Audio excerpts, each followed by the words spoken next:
$60 million quarterback, one of the faces of the National Football League, top 3 quarterback in the NFC. Who's under more pressure this year, McCarthy or Dak? It's got to be McCarthy. I mean, Dak cannot do no wrong. No matter what game he blows and they lose, it don't matter. That's the truth of it. I mean, he's playing in his third year of his fourth year in his fourth year of his contract, $160 million deal, right? You know, they add players like Brandon Cooks to help the offense out. You got CeeDee Lamb on the other side, all-pro wide receiver, right? You got Tony Pollard in the backfield, who's a hell of a running back, Pro Bowl last year. Yeah. And then on defense, they bring in Stephon Gilmore. I talked to him last weekend. He's all excited about the Dallas. But anyway, so you bring all these pieces. You bring Stephon Diggs to a really, really good defense, top 5 Gilmore, defense. yep. That's Stephon Gilmore, yeah. So a top 5 defense. So I'm thinking like, man, if they don't win, who's going to get blamed? It can't be Dak. Because we've seen time after time where Dak had let them down when they lost, and they find a way to escape out of it and blame somebody else. So it's back to my default. Yeah. So you should ask a question like, by default, I got to give it to Mike McCarthy. I agree with you, but for different reasons. I think Mike McCarthy's under more pressure because who is Mike McCarthy is under way more fluctuation and way more flux than who's Dak Prescott. Dak Prescott is an above-average quarterback, not elite, not bad, he's above average. But who's Mike McCarthy?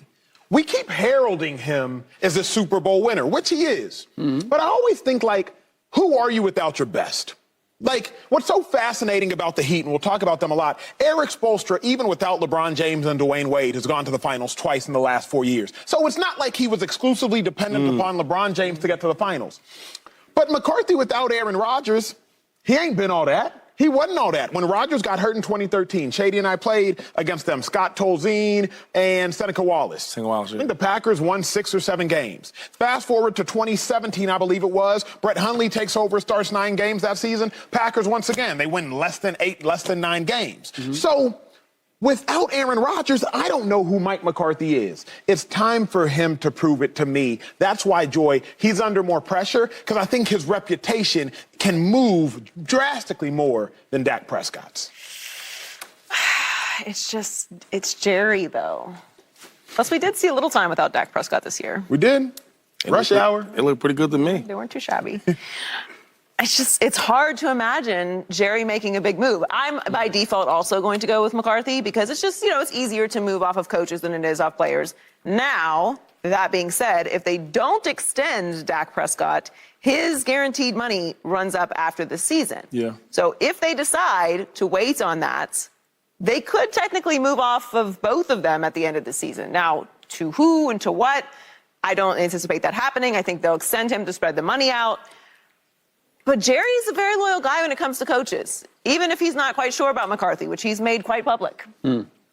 It's just hard. He stuck with Garrett forever. Yep. Oh, what, 10 years or so? He was the head coach 10 years. Yeah. He was with the organization for like 20.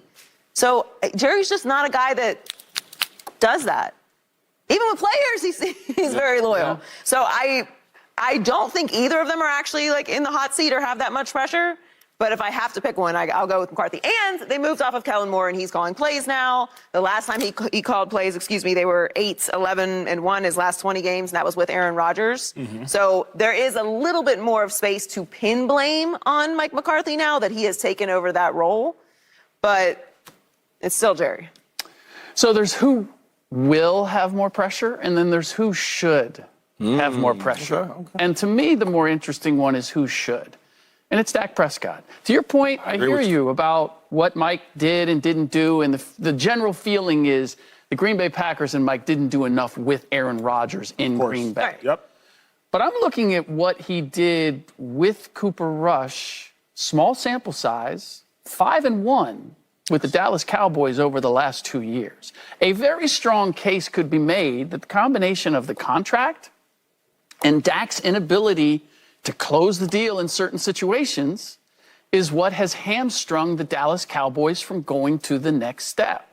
And so the quarterback is just, I think, and we can look at what Sean Payton is and was with the New Orleans Saints, his ability to get the most out of every quarterback that comes along. But you can only go so far if your quarterback isn't all that. And where we put the bar for the Dallas Cowboys, I think a real strong case can be made if we take out the fact that Jerry Jones is the owner, that the real hamstring here is not Mike McCarthy, because as he's demonstrated, I can get there.